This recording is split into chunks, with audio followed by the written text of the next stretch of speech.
शेतकऱ्यांच्या विकासासाठी एकच चॅनल सबस्क्राइब करा, शेतकरी सुपरस्टार. अध्यक्ष, सरपंच, 50 एकराच्या पुढचे जे सत्कार झाले असतील तर मी बोलू नाही, काही राहील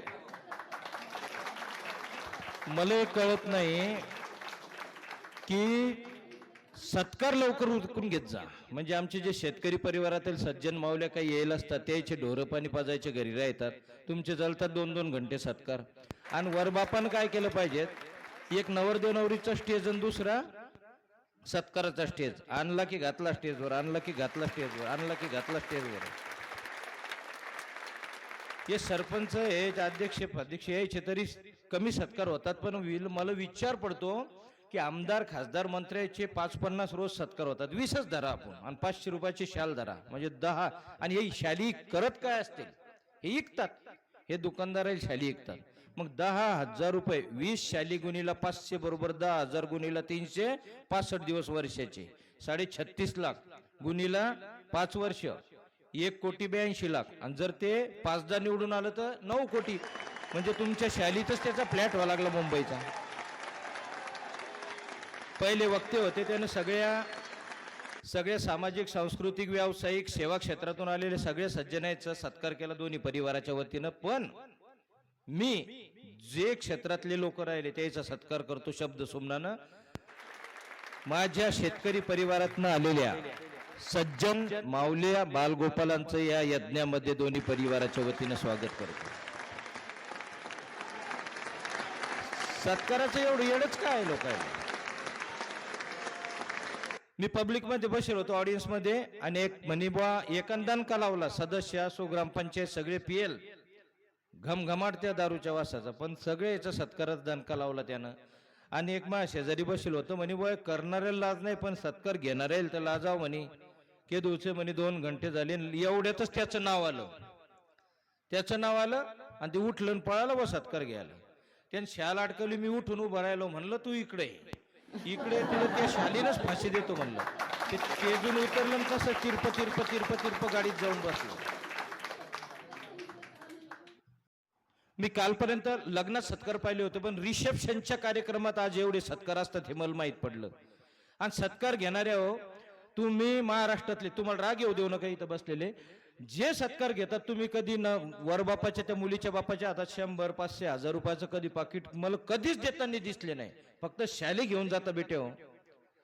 आणि वरबापा तुम्हाला सांगतो की मोठेपणाचं व्यसन सगळ्यात भयानक आहे. मोठेपणामुळे आपल्या आजीची 400 एकर गेली, 400 एकरावरला झिरो उलडा आपल्याकडे 40 राहिली, पुन्हा झिरो उलडा आपण अल्पभूधारक झालो तरी मुख्यमंत्री कर्जमाफी देणं ही शोकांतिका आहे. तुम्हाला काय दाखवायचं असतं, फक्त गावातले लोक आले, आमच्या महापुरीच्या लग्नात आमदार साहेब आले, खासदार साहेब आले, अध्यक्ष साहेब आले.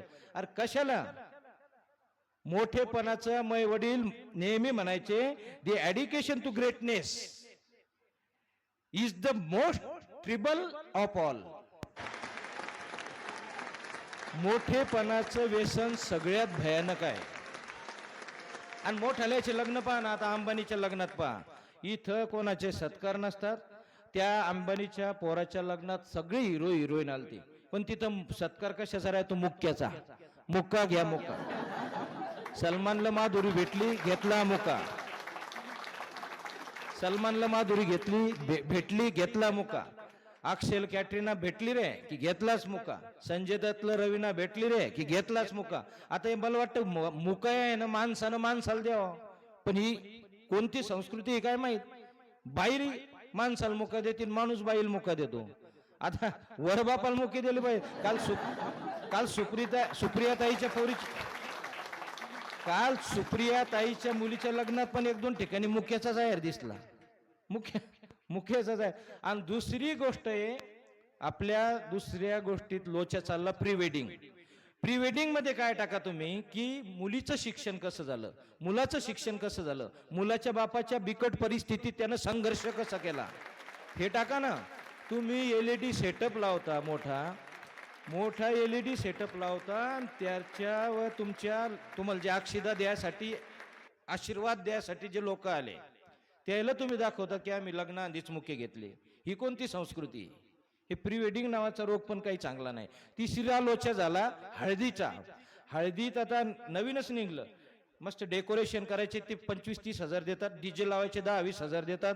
हळदीत नाचणारे 100 लोक राहतात, त्याला नाचता येत नाही. नाचता नाही आलं तरी भी मैं जटिया मुला पगला दिवाना, ते धर्मेंद्राचा तरी डान्स आणतात तिथं. ही काय परिस्थिती आहे. चौथा लोच हे सगळ्यात मोठा हळदीचा तर झाला. वराडी. वराड्याची व्याख्या सांगू का? हे जे वराडी आहे ना, अहंकारी घमेंडखोर वराड्याची व्याख्या सांगतो. पॉश कपडे घालणे, 2 बगलत 2 फवारे मारणे, त्या मंडपात जाऊन शेतकरी जो साधे कपडे घालून आला त्याच्याकडे तुच्छतेने पाहणे, आणि भोजन कक्षात जाऊन उष्टाळ टाकून स्वतः श्रीमंताची अवलाद भासवणे याला वराडी असे म्हणतात. ही व्याख्या वराडीची. अन्न हे पूर्ण ब्रह्म, आणि ते उष्ट टाकायचं पायाखाली तोडवायचं, हे कोण सांगितलं? ही संस्कृती कुठली? ह्याच्यानं मी आता पुन्हा तुम्हाला शेवटची गोष्ट सांगतो. जे बिदाई गीत केलं तर माझ्या भावानं 7 वर्षाच्या आधी लेक लाडाची पिक्चर साठी इतकं नावाजलं, ते सुपर गीत होतं. त्याला जा मुली जा तू नांद सुखाने, तुला दान करतो आज दोन्ही हाताने, तुला दान करतो आज दोन्ही हाताने. पण आजकाल ते गीत वाजच नाही लागलं. मुलगी वाटी लावताना ना बाप रडत, ना वरमाय रडत, ना मुलगी रडत. उलट स्टेजकडे एंट्री व्हायची त्यावेळेस बापन मुलगी संग नाचत यायला लागली, वरमाया नाचा लागली. आता मला प्रश्न पडतो की या वरमायलन वर बापाला तर दुःख व्हायला पाहिजेत मुलगी जाण्यास, पण ते नाचतात काऊन? मग मी विचार केला, म्हणलं यायच्या घरातली बला निघून चालली म्हणून हे नाचा लागली. आता नवरी काऊन नाचा लागली? नवरीला वाटतं मी आजपासून नवरदेवाच्या अर्ध्या प्रॉपर्टीत मालकीन झाले म्हणून ती नाचा लागली. आणि नवरदेव काऊन नाचे ना? नवरदेवाला दुःख झालं की दुसऱ्याची बला माझ्या घरात यायला लागली आणि मग अर्धी प्रॉपर्टी चालली. हे लग्नातले लोचे. आज या रिसेप्शन मधली जोडी सागर आणि प्रियंका एकदम मस्त आहे. त्यांना आशीर्वाद देतो. या लग्नातल्या चुका सांगितल्या मी, दुसऱ्या तुमच्या नाही.